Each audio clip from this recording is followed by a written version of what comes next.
I know for me, it's always about how do I flip it? How do I flip it? Because I am not somebody that thinks like if I can't beat them, join them. Because it's like, no, I'm Mm-hmm. not. I'm not really trying to hang out with the people that I was just trying to beat. Right. But it's like, how do I, if I can't beat them at, how do I figure out ways for it to work for me that is not me having to operate the same way that they do that tried to beat me? And I think that's the thing. There's like a moral part of this that I think stops a lot of people, and it doesn't have to. I mean, even with Mm. politics, right? I'd be trying to tell people like, you can sit here all day till you're blue in the face and talk about how these politicians be politicking and but it's not going to stop what they're Mm-mm. doing and how it affects Right. you. So at Right. some point, you have to be a part of understanding the rules to change the rules. So 100%.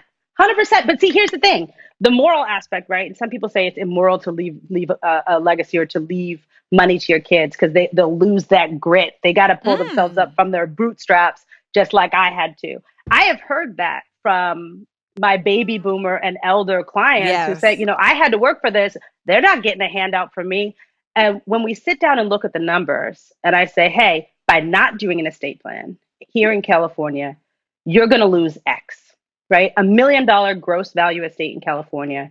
Statutorily, the personal representative fees and the attorney fees are about $46,000 off top. That's not court fees. That's not anything else, right? right. That is $46,000 in the just the attorney and personal representative. If nobody fights, there's no real estate, etc. It's based on the gross value of your estate, which means it doesn't matter how much debt you have. You might have a $900,000 mortgage. You only have $100,000 worth of equity, and half of it just walked out, right? So when we think about how people end up losing so much, it's because there are these other fees built in. The Yeah. cost of doing nothing is that you could lose everything.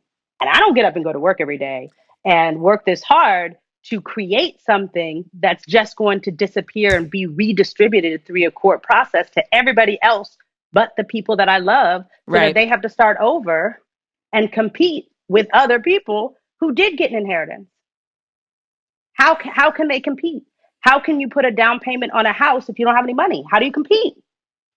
How do you do it? Where does it come from? Some people are talking about, oh, can't you just borrow from a relative? No, for most African American people, that's not even an option. No. So when we think about how do we continue to play the game? How do we have a seat at the table? How do we demand things in politics? How do we demand change? You got to be there.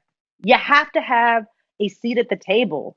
And if you don't have any economics, you don't have a seat at the table, right? Madam C.J. Walker said the only thing that America respects is money.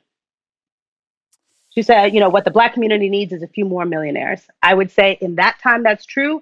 Index that for inflation, we need a few more billionaires to Yee. be able to keep competing. But it's not impossible. It may seem so far away, but that's only because we're not fully well versed in how these assets we have right now can be leveraged so that the next generation is on that playing field. It just doesn't seem like a lot in our minds, but that's because we've been taught through media and other things that it's not valuable enough or that you only need this.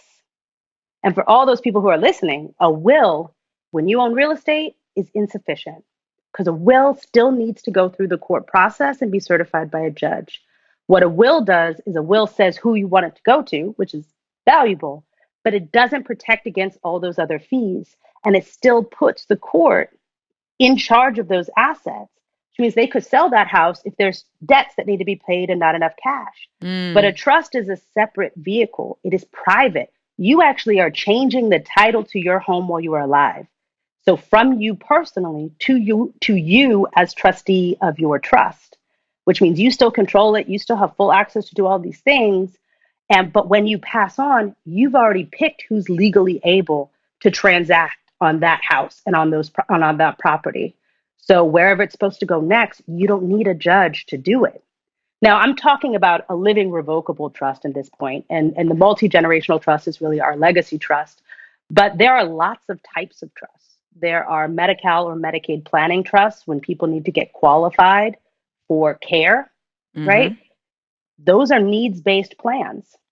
You have to have no money, right? You have to spend all Right. your money to get qualified. And what most people don't realize when they don't make you sell the family home is that once that person dies, they're going to submit a bill to that estate. And then you either refinance or they sell the family home. Hmm. Most people don't know that that's what's coming. But there are plans that you can create in advance that can remove that asset from being countable and other assets from being countable in that person's estate, where now you get state funding to help pay for them long term, and you get to keep the assets for generations. So when you think about people who have tons of money, who are getting state long-term care or state disability, and Right. they get to pass on their assets, it's because they created the vehicle in the middle.